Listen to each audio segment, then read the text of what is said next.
Assalamualaikum warahmatullahi wabarakatuh. Perkenalkan, saya Desi Ramawati dengan NIM 20030101062. Saya akan menelaah struktur fabel dan kaidah kebahasaan.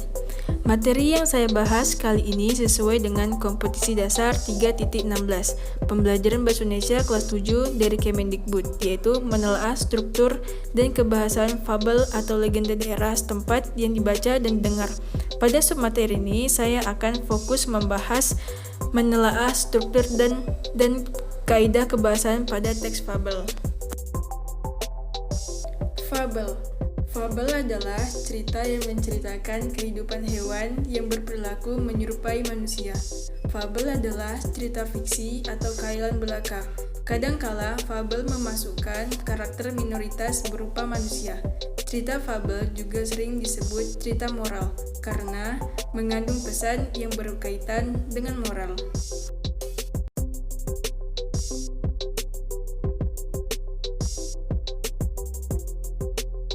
Selanjutnya, struktur fabel.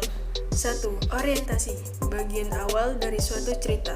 Orientasi terdiri dari pengenalan tokoh, latar tempat, latar waktu, dan deskripsi awal mula konflik. 2. Komplikasi. Konflik atau permasalahan antara satu tokoh dengan tokoh lainnya. Komplikasi biasanya dimulai dari munculnya masalah sehingga masalah tersebut mencapai komplikasi atau klimaks. Dalam teks fabel, biasanya konflik muncul dari kepribadian tokoh. 3. Resolusi. Penyelesaian dari konflik atau permasalahan yang sebelumnya terjadi di bagian komplikasi. 4. Koda. Nilai moral yang diungkapkan pengarang dalam cerita atau perubahan sikap yang diharapkan pada akhir cerita.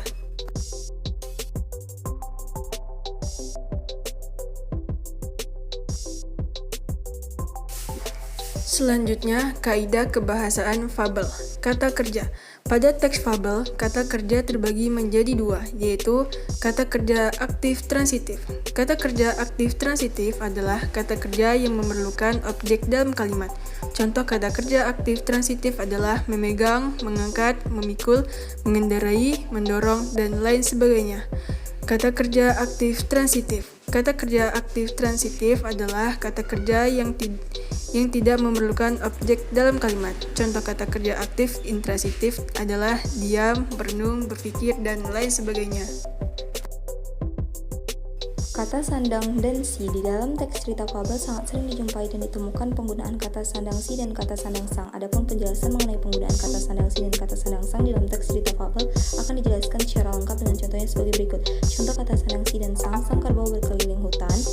Kata keterangan tempat dan waktu. Untuk menghidupkan suasana pada teks cerita fabel, biasanya selalu menggunakan kata keterangan tempat dan juga kata keterangan waktu.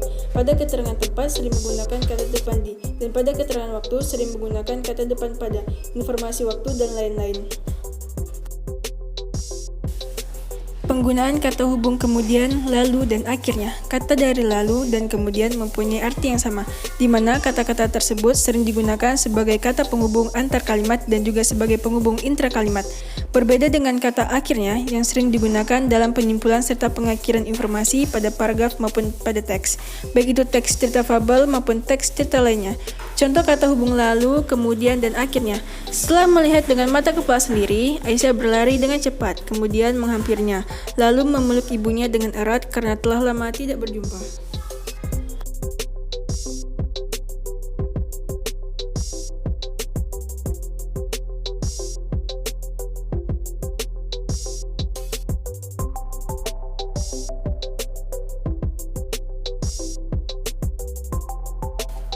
Terima kasih, selamat belajar.